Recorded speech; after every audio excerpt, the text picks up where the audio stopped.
I'm going to be talking about a project located in Rosedale on the New South Wales south coast. This project was a relatively small 88 square metre beach house, 2 bedrooms, 2 bathrooms. And it was built for quite a little bit under $500,000, putting it in the budget-friendly bushfire resilient building category, I think. It's an interesting project in relation to this topic because not only was it built to the highest bushfire attack level of flame zone, but also, unfortunately,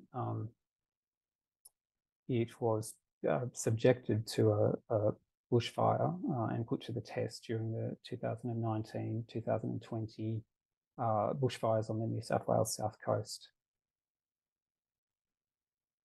So what I wanted to do was I'll show some images of the house itself, and then I have some images just showing the documentation of the construction and how we built it.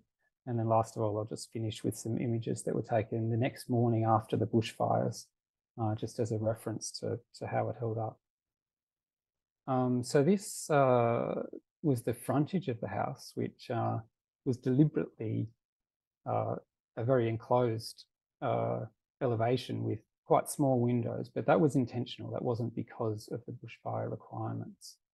And then once you moved through that entrance, that's where we focused on having our windows and opening up to the outside.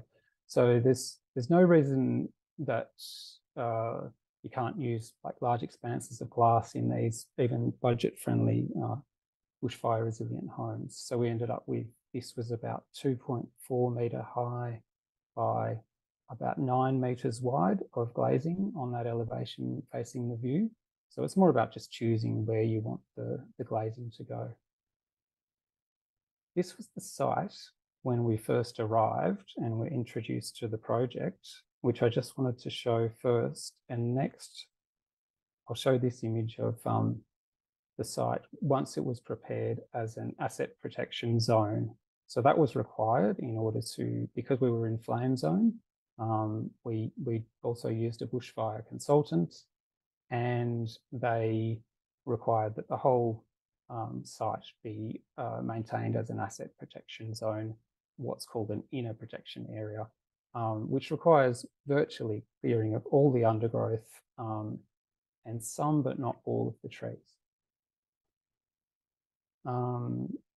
Being a budget conscious project, we used an off-the-shelf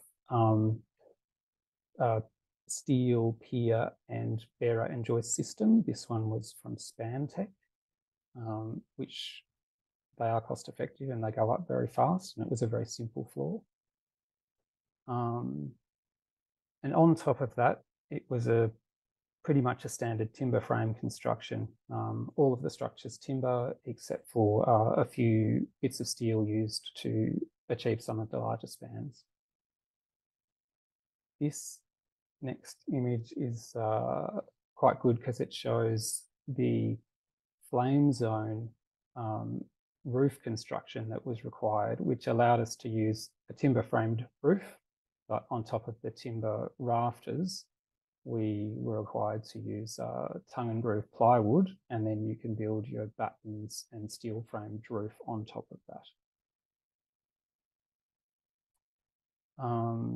The cladding on this project was this CSR Barestone fibre cement, which can be used to achieve flame zone requirements, which is a 30-minute fire resistance level. So as long as the wall's constructed in the right way, it can achieve flame zone. And then we were also required to do bushfire shutters, and we used roller shutters, which we recessed up into the soffits above. So that was just a small architectural move we chose to do, which meant that when the shutters were retracted, you couldn't see the head boxes or any part of the shutter. That's another image of that there. This was it when it was nearing completion and complete. You can see that there's some vegetation left, some trees were allowed, and in this part of the coast, the burrowang palms, which you can see here, are actually you're required to retain those. And this shows the roller shutters retracted up into the soffit. And now, it won't be much longer, but I'll just show a few images here of taken the very morning after the fires. And so all of the houses on the street burnt down, except for one. So some at the very start of the street didn't burn, where it connected onto another street. And one other house that was built to Bell 40 also survived, interestingly.